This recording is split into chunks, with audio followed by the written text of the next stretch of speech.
Welcome everybody to the review. We're talking. God damn it! Talking about movies, yeah. Very fun.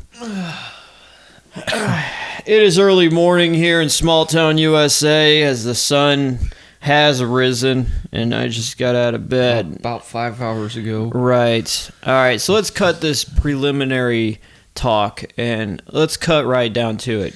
I have my friend Jimmy here. Say hi, Jimmy. Hey, what's up? All right. And my friend Jimmy here, he's a very, very special person because he has never seen Ghostbusters up until recently. And Jimmy, I just got some questions for somebody that's never seen Ghostbusters his whole entire childhood. What kept you from seeing Ghostbusters all these years? Well, nothing really. It was just one of those movies that kind of eluded me throughout the years. Like, I've seen it and stuff, like, around. It's just never really caught my eye. Like, I would see it at, like, there was this thing back in the day called, like, video rental stores. You remember those? Like, No, I'm too Family young. Video or Blockbuster. I'm too cool for that. I'm too young and cool. Even at Schnucks, that was the creme de la creme when I was about 5. Oh yeah, Shop and Save, like all these grocery stores. The grocery store / video rental place in the front. That's where I got a lot of free movies when they were going out of business. I always feel gypped though when I buy video rental movies because it's a video rental version. You know, there's variations between the video rental version and the one you buy in a store. It's almost like when you have a crush on the hot chick in high school, and then like 5 or 6 years later, she finally decides she likes you too. It's just not the same. It's like, yeah, I'll go ahead and pass on that. I guess the stars just never really aligned for me to be like, here it is presented to me, and I'm going to watch it and up until like a week ago. Well, yeah, I always thought you would have watched it because you're a big movie guy, right? You like watching a lot of movies. You watch a lot of movies. You're a fan. I like movies. Yeah, you watch movies. I love movies. Yeah. I'm not a movie expert, but... Yeah. I'm not a movie expert, but... Good job keeping your phone vibrating on the table there. That was John Candy, by the way. Oh. But yeah, I like movies. I'm not really a movie expert or anything like that, or claim to be a, critic. Yeah. But I watch movies, just like everybody else. So we're going to talk all about Ghostbusters 1984, just to close up this whole 3-part episode series Extravaganza. Yeah, that I always wanted to save this episode for the last one where we just kick back and we talk about movies. Yeah. Yeah. I got a hole in my jeans. Well, on my crotch. So, yeah, and you got a sewing kit? No. Of course. You come over here asking for shit. I just figured you might have one. Classic. All right, so without further ado, we get into this movie, Ghostbusters. And what we're going to do here is just go over a list of your favorite things, whatever stuck with you from watching the movie, whatever was memorable, all of that kind of stuff. Because if you want to go through the movie step by step, you could listen to the previous episodes. This is just... what was your favorite? What was fun? Yeah. What was all that? So I got a list here, and I'll read you the question, you answer, and then I'll give you my answer as well. We'll just go back and forth like that. All right, let's get it. Yeah, starting off, what is your favorite Ghostbuster? We have Winston, Egon, Peter, and Ray. Yeah, I think I like Peter Venkman, right? Okay. Am I botching that last name? Venkman, okay. Yeah. Sorry if I get it wrong, guys. Yeah, he's pretty cool. He seems like the ringleader. I'm all about leaders because I am one. So in your own world. So no, but all joking aside, he kicks ass. I'm gonna be honest. I know this episode's about the first Ghostbusters, but I kind of, in a sense, made the mistake of watching both of them back to back. So a lot of this kind of bleeds together. So. But he shows this trait throughout Ghostbusters of not giving a damn. He'll look right at a ghost and just be like, oh, yeah, he's right there, yeah. not giving a shit. Like, Right. what the hell? I'd be like, ah. We'll go through your impressions of every Ghostbuster. What did you think about Ray? Yeah, he seems more of the serious. Seems like you can get him riled up, and he gets all pissed off. And So Egon, what did you think about Egon? trying to remember here. Glasses, tall, Yeah. kind of lanky. He's a more like serious one, right? Yeah. Yeah.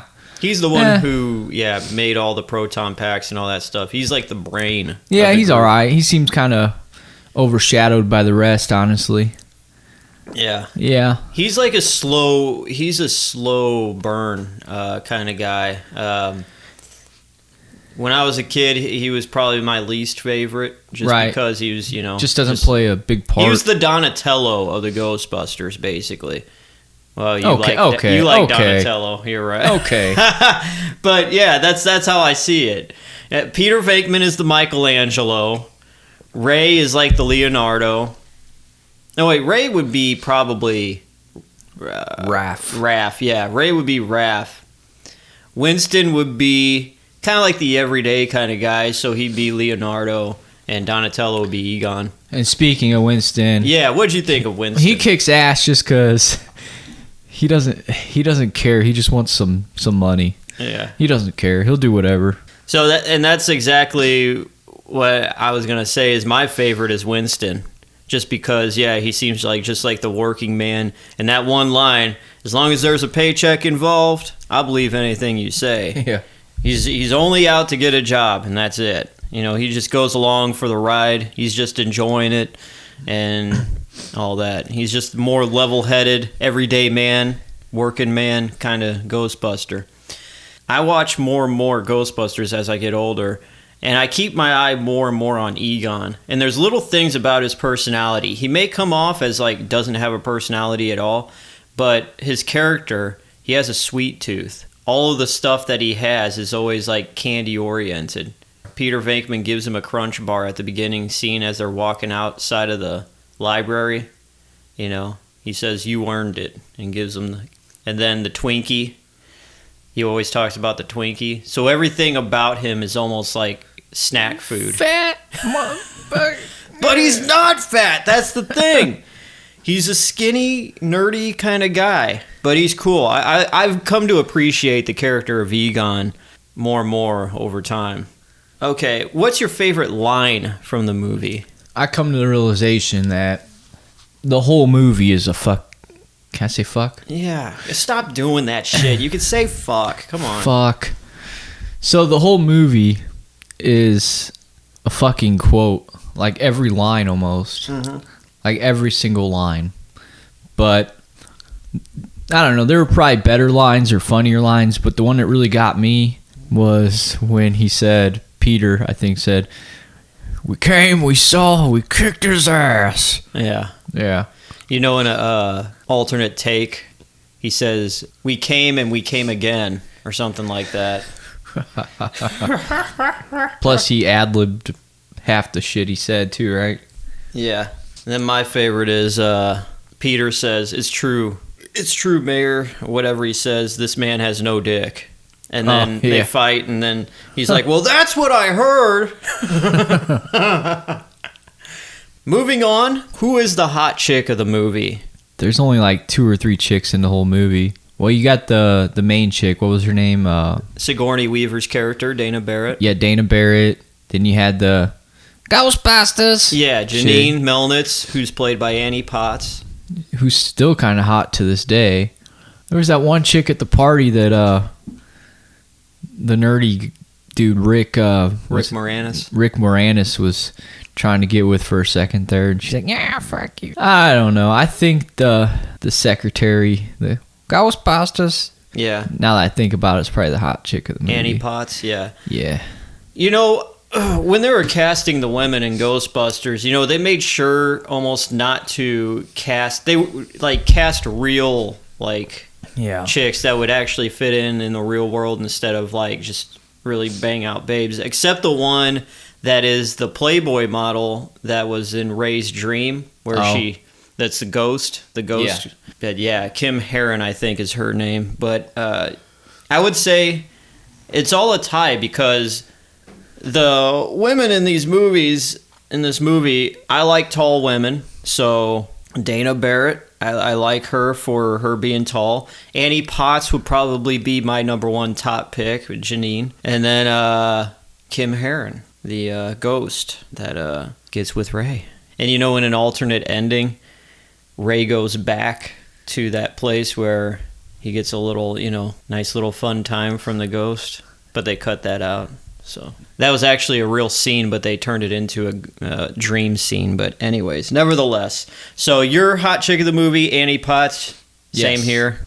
All right, so what's your favorite monster of the movie? We had Stay Puffed. Monster/ghost? Yeah, just whatever kind of thing I mean, is outer worldly.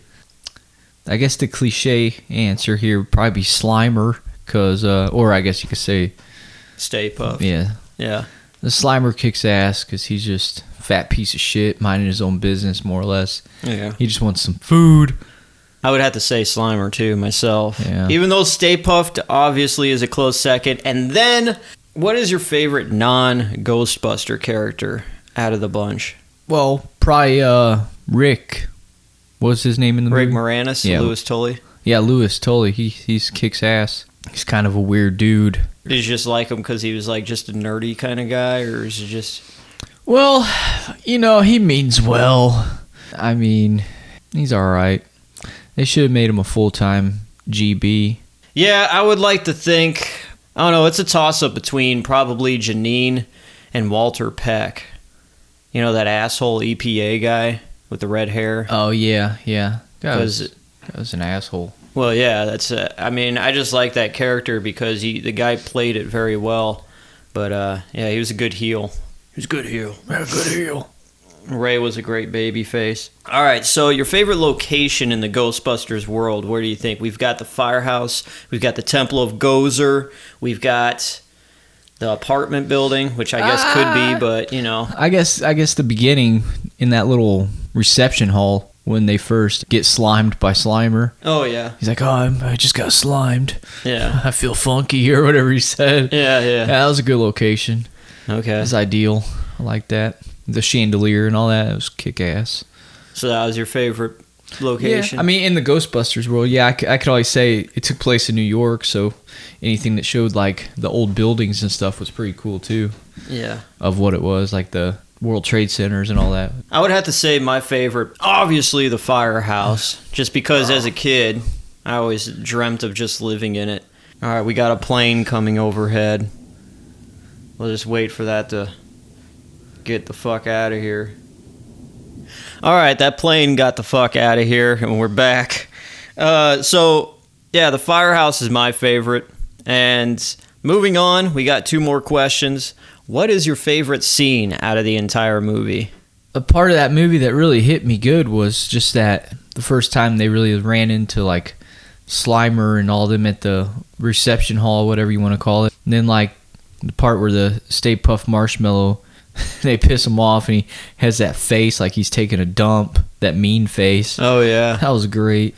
He's like, he had a lot of funny expressions on his face. Yeah. Especially the one right before he gets blown to smithereens. You look at his face at the rooftop. He's like, yeah.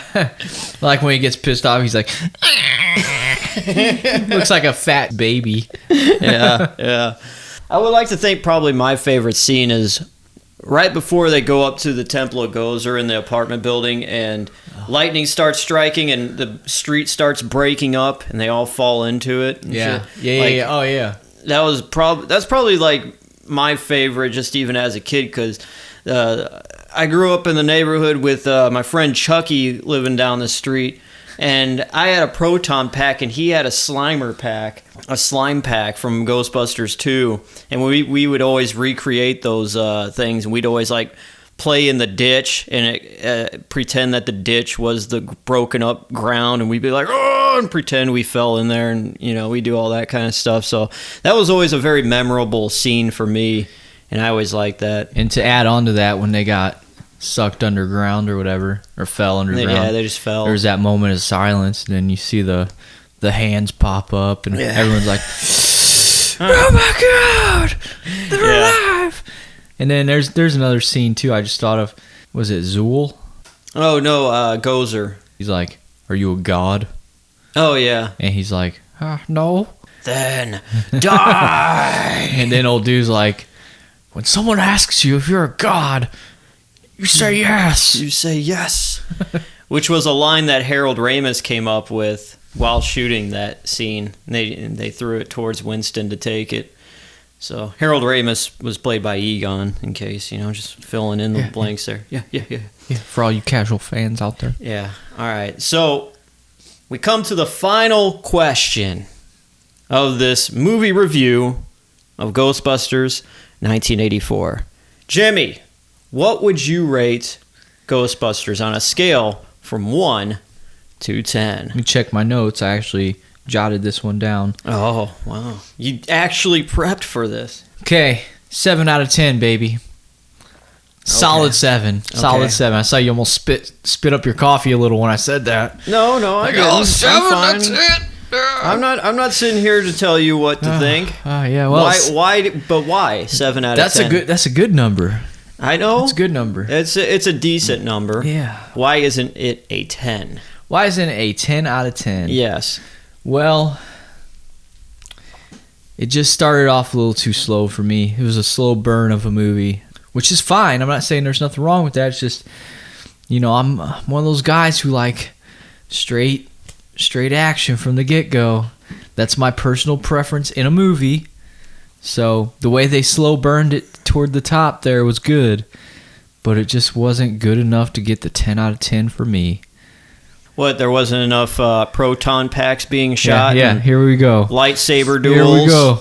What, there wasn't a Dodge Challenger I driving out of a truck? I knew the right away. I knew the non-biased host was going to come at me for this at some point. Yeah. Yeah. Yeah.